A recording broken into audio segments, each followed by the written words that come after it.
Once upon a time, there was a girl named Sarah who was deeply in love with her boyfriend, Yinka. She was willing to do anything for him, even giving up everything she had. Sarah came from a wealthy family, whereas Yinka was a poor man struggling to survive. Their love was beautiful and rare. Despite their different backgrounds, they found comfort in each other. Yinka admired Sarah's strength and kindness, while Sarah was captivated by Yinka's determination and gentle spirit. But their journey took a turn when Sarah introduced her beloved to her mother. It was a cozy morning with warm weather in a beautiful mansion. Sunlight streamed through the large windows, casting a golden glow across the elegant room. The air was filled with the soft scent of blooming flowers from the garden outside. Yinka followed Sarah into the mansion, surprised by the beauty and size of her home. As they entered the room, Sarah's mother stopped them and said, "Sarah, is this the man you are willing to throw everything away for?" Yinka was taken aback, surprised that she didn't even allow him to introduce himself. Sarah replied, "Is this how you welcome my guest?" Her mother chuckled coldly and said, "Do you call this a guest? I bet he has never even entered a mansion like ours. Your room alone is better than anything he has. How could he possibly take care of you?" Feeling uncomfortable, Yinka said, "I am sorry I have caused great discomfort in your home. It's best I leave." He turned and left, sadness written all over his face. Without hesitation, Sarah followed him. After Sarah's mother insulted Yinka, Sarah came back to confront her. Sarah and her mother were in the middle of a heated argument while her sister, Rose, watched quietly from a corner. Sarah's mother finally said, "If you walk out of this house, I will disown you and stop all support." Sarah stepped closer to her mother, her voice firm. "I will be better off on my own, Mother. I will prove you wrong. I will show you that hard work pays off. I will carry his child, and we will be blessed." Her mother, clearly hurt by those words, asked, "So you are choosing him over your family now?" Sarah's reply was calm but determined. "I just want to spend the rest of my life with him." She picked up a few of her belongings and prepared to leave the house. Rose rushed to her, begging her not to go, holding her hands tightly. But Sarah gently took Rose's hand away. Her heart was heavy, and tears streamed down her face as she turned and walked out of the house, the weight of her decision pressing down on her with every step. 20 years later, at Sarah's mother's house. The house had become quiet. Sarah's younger sister, Rose, walked toward her mother and said, "Mother, it's been 3 months now since Sister replied to any of our messages. I'm beginning to get worried about her. She's not picking up our calls or replying to any of my texts. Aren't you worried, Mom?" Sarah's mother held on to the newspaper she was reading and said, "Your sister made a choice. She left her family to follow a poor man. She chose that poor guy over us and cut ties with us. Let her enjoy her life as she wanted." Rose was surprised by her mother's response and said, "Have you forgotten she's your daughter?" Sarah's mother sighed and said, "Don't add to my grief, Rose. Let me be alone for now." In a beautiful mansion, Yinka was getting ready to leave for work. As he finished dressing, he came downstairs to greet his wife before heading out. His new wife, Wumi, greeted him warmly and complimented him, saying, "Babe, you look very good this morning." Yinka replied, praising his wife in return, "Is there any day your beauty fades? Your beauty always competes with the stars in the heavens." Wumi, smiling, said, "You are running late. It's better you be on your way." Yinka kissed her on the cheek and asked about his daughter. "Where is she? Where is that foolish girl?" Wumi sighed heavily and said, "She woke up at 4 a.m., doing all the housework and things she shouldn't be doing at her age. So I asked her to rest a little before heading to school." Yinka's expression changed, and he said, "Is she your daughter? Who are you to decide the type of work she does? Wake her up at once. I need to speak to her." Wumi rushed to wake her up. Outside the mansion, Joy, a young girl of 12 years old with bruises all over her body, was having a conversation with her father. Yinka yelled at her, "Why are you resting when I didn't give you permission to do so?" Joy replied anxiously, "It was Mother who asked me to rest." Yinka grabbed her tightly, twisting her arm, and said, "I am your father. and she is not your mother. I don't want to hear that nonsense again. I am the only one who decides when you can rest." Joy nodded affirmatively. Yinka then said, "I am off to work. Prepare yourself to wash my car when I get back." He got into his car and drove away. After Yinka left for work, Joy dressed up and went to school. At school, Joy was sitting alone in the class while the other students enjoyed their break.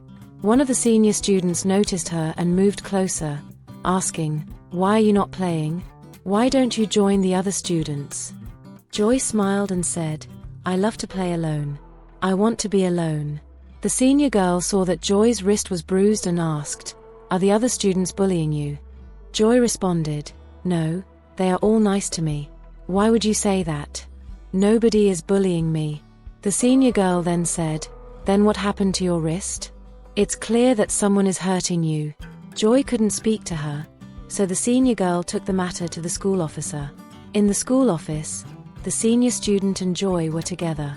Seeing that she couldn't handle the situation alone, the senior student explained everything to the school officer. The school officer then said, "Thank you.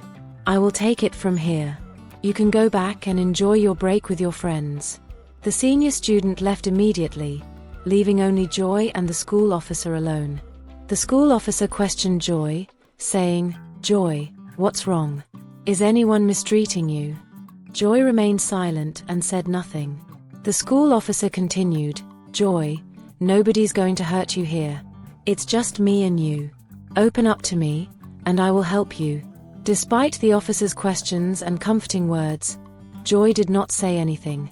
During school hours, when Wumi came to pick Joy up, the school officer stopped her for a conversation. They moved to a quiet place in the school to discuss. The school officer initiated the conversation, saying, "I don't know what is going on in your home, but your child is too young to be facing whatever she is dealing with." Wumi was taken aback and asked, "Did she tell you anything?" The school officer answered, "No, she refused to answer me. But I know it's something from home, not from school. Please take care of her. That's all I wanted to say." The officer then left immediately. Wumi, looking sad, didn't know what to say. Late at night, Wumi and Yinka were discussing in their bedroom. Wumi said to her husband, "Honey, the way you are treating Joy is becoming unbearable for me. I can't stand it anymore. People think I am doing all this to her. What has she done? What offense has that little girl committed to deserve such punishment from you?" Yinka sighed and asked, "Babe, did she complain to you?" Wumi held Yinka's hand romantically and said, "The bruises all over her body are complaining to me. She deserves to be treated better, my husband." Yinka got up from the bed and said to his wife, "I'm coming. I need to see her." Joy, his 12-year-old daughter, was sleeping on the couch when Yinka came to wake her up harshly. He said to her, "Do you think you had the right to complain about your situation to my wife? Do you want to ruin my happiness because she has a soft spot for you?" Joy knelt down immediately without saying anything. Wumi, looking at them from the staircase, couldn't say anything. Yinka continued, "I don't complain or punish you for no reason. Claiming you've washed my car. Now, what I've heard will make me punish you. Go outside and sleep there. I don't want to see you in my house tonight." Wumi rushed downstairs and said, "Isn't that too harsh, Yinka? You're asking this little girl to sleep outside at this time of night, in this cold weather. I won't allow that. No, I will not allow you to treat her this way." Yinka then said, "It's better you choose between her or your marriage." Wumi, feeling confused and angry, moved back upstairs without saying anything. Joy slept in one corner of the compound that night, shaking with cold. The night air was very chilly, and the wind cut through her thin clothing like a blade. She had no blanket to keep her warm. Her small body trembled with each breath, and her closed eyes sought escape from the harsh life she now endured. Tears rolled down her cheeks as she hugged herself tightly, seeking comfort, but the cold wouldn't relent. In the morning, after Yinka had gone to work, Wumi called Joy inside. They both sat silently in the living room.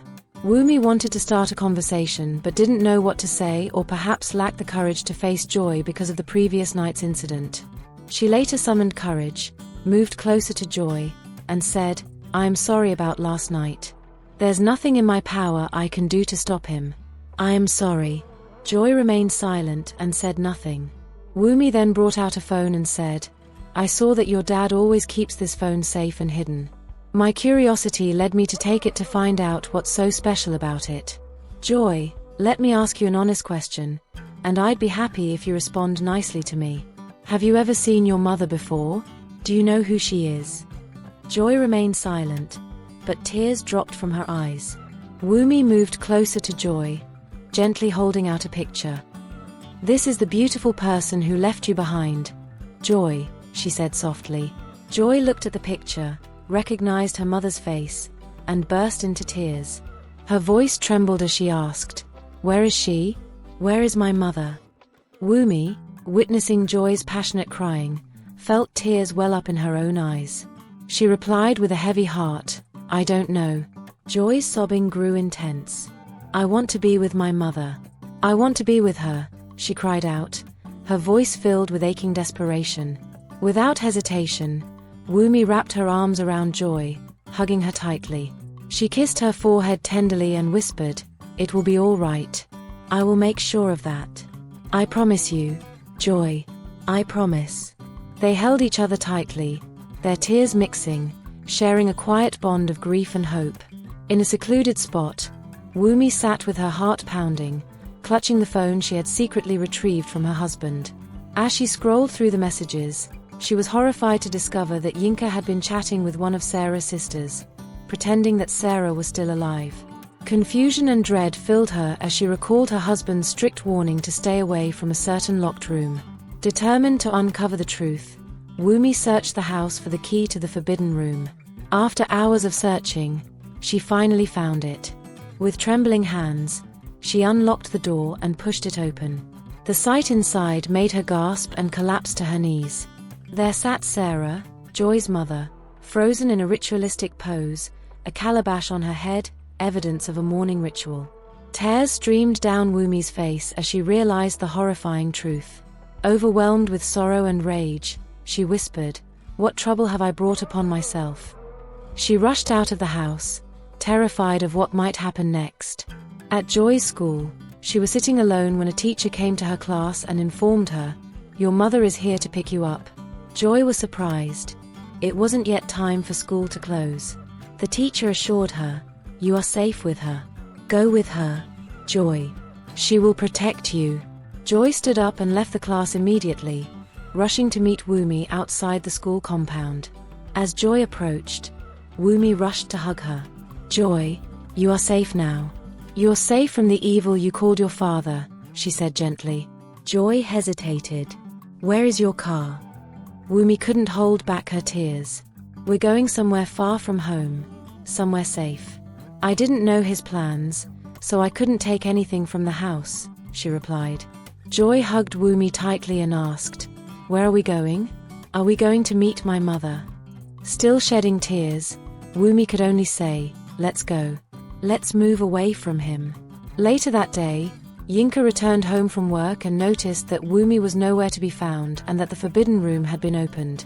He yelled in frustration, pulled out his phone, and made a call. "I'll send you their pictures. Whenever you see them, bring them down. I don't care if they're dead or alive, but I want the little girl alive. I don't care if you wound her, just bring her to me alive," he barked before hanging up angrily. At Sarah's mother's house, Rose paced through the sitting room while her mother sat quietly. Sarah's mother said, "You worry yourself too much, my dear. You should allow your heart to rest."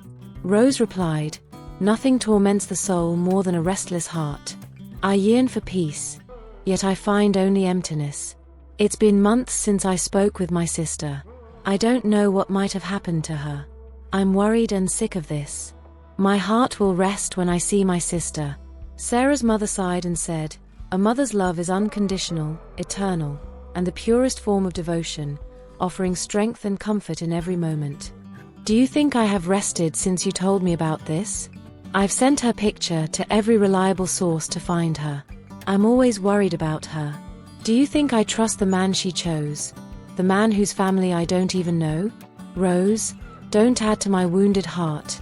It's already bleeding. Rose moved closer and hugged her mother. Allow me to find my sister. Let me go out and search for her. She might be out there waiting for help. Sarah's mother shook her head.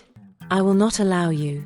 The day your sister stepped out of this house was the last day I saw her. I don't have the energy to start looking for another child. Wumi and Joy were walking along a lonely road. Wumi asked gently, Are you hungry? Joy didn't respond. Wumi asked again and got no answer.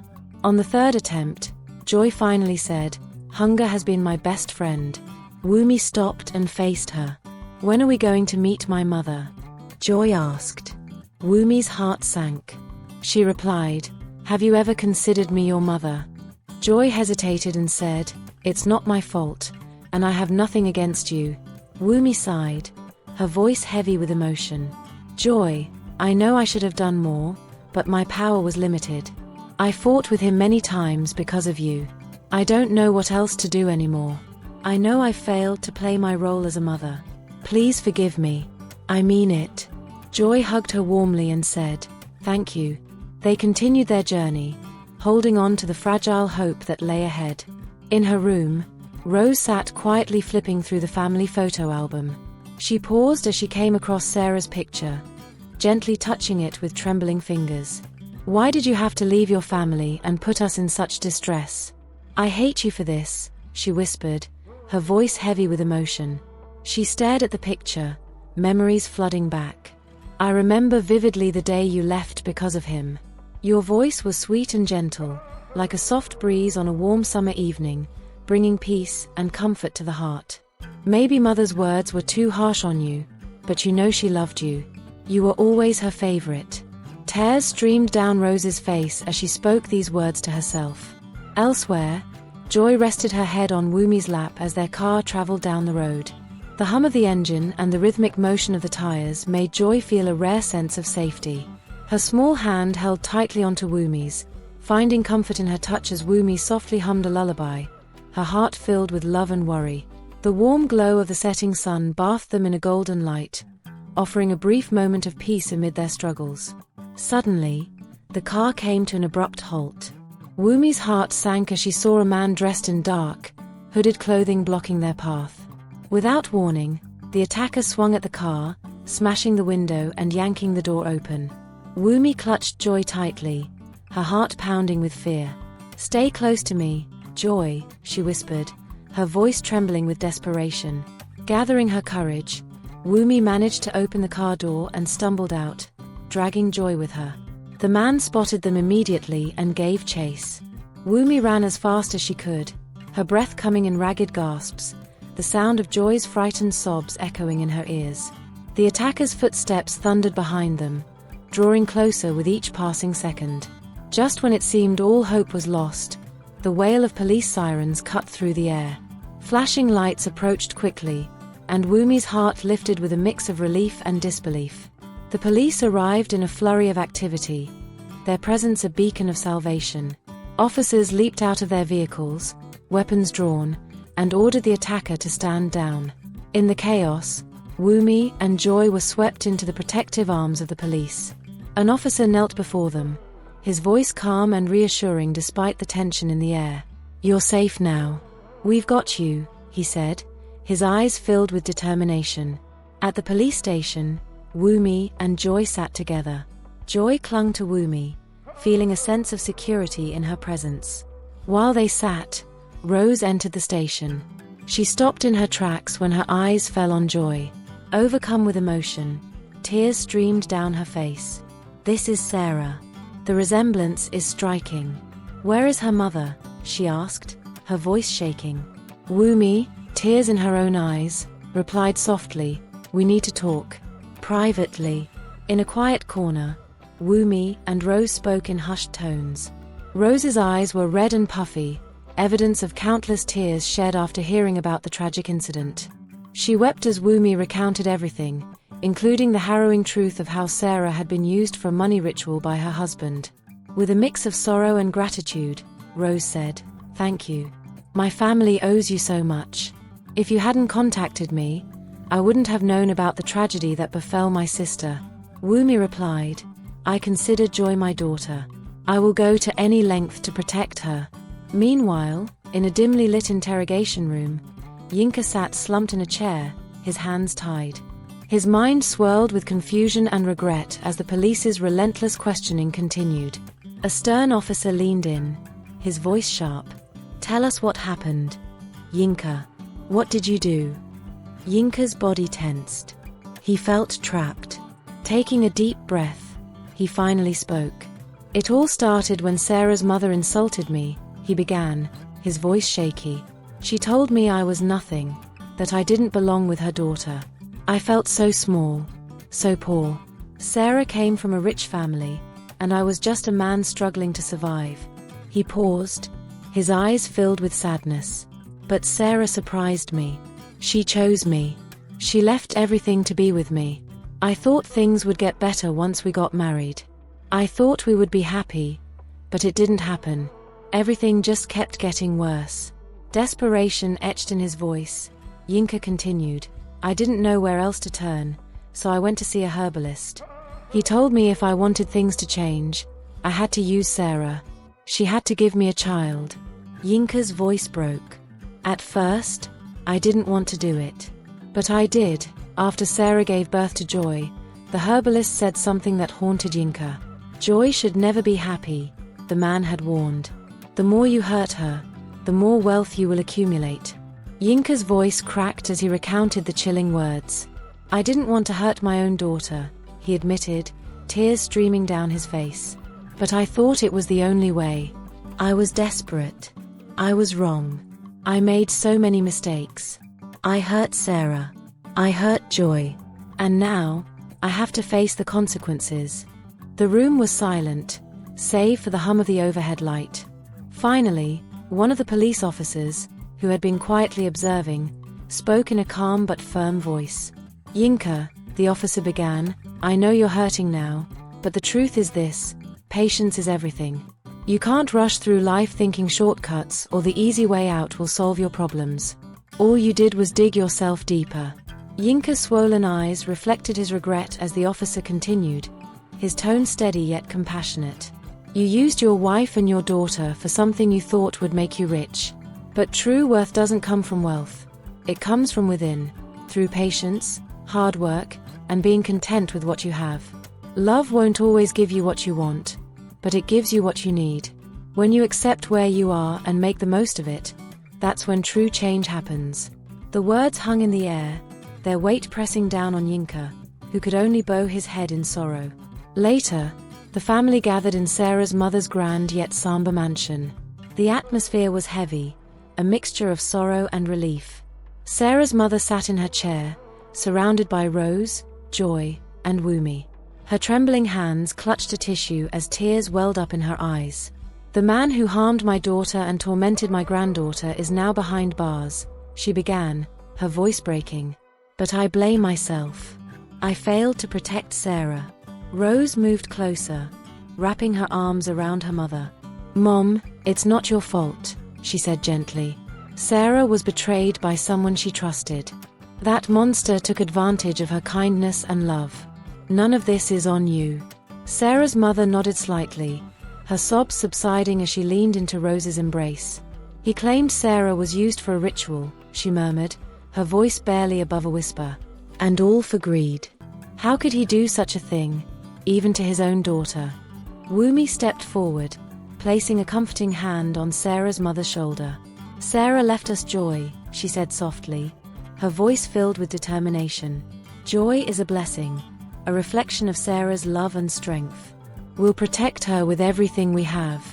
At the cemetery, Wumi and Joy stood together before Sarah's grave. The wind was still, the quiet broken only by the soft rustle of leaves. Joy's small hand held tightly onto Wumi's, her young voice trembling as she spoke. "I never got the chance to speak with you," Joy began, her words filled with emotion. "But now I'm standing here, talking to you. You can rest now. Have peace wherever you are. Know that your daughter is safe in the hands of another mother, the one you would have loved if you had known her." Tears welled up in Joy's eyes as she gazed at the gravestone, feeling the weight of loss and longing. Moved by the child's words, Wumi knelt and wrapped her arms around Joy, pulling her into a warm embrace. They stood there together, their shared grief easing as they found solace in each other's presence. The golden hues of the setting sun painted the cemetery in a serene glow, offering a moment of peace amid their sorrow. If you enjoyed this story and have learnt a valuable lesson, PLS give it a thumbs up by liking so it gets to other viewers. Subscribe to support a small channel like ours and comment the lessons you have learnt, or where you are watching from.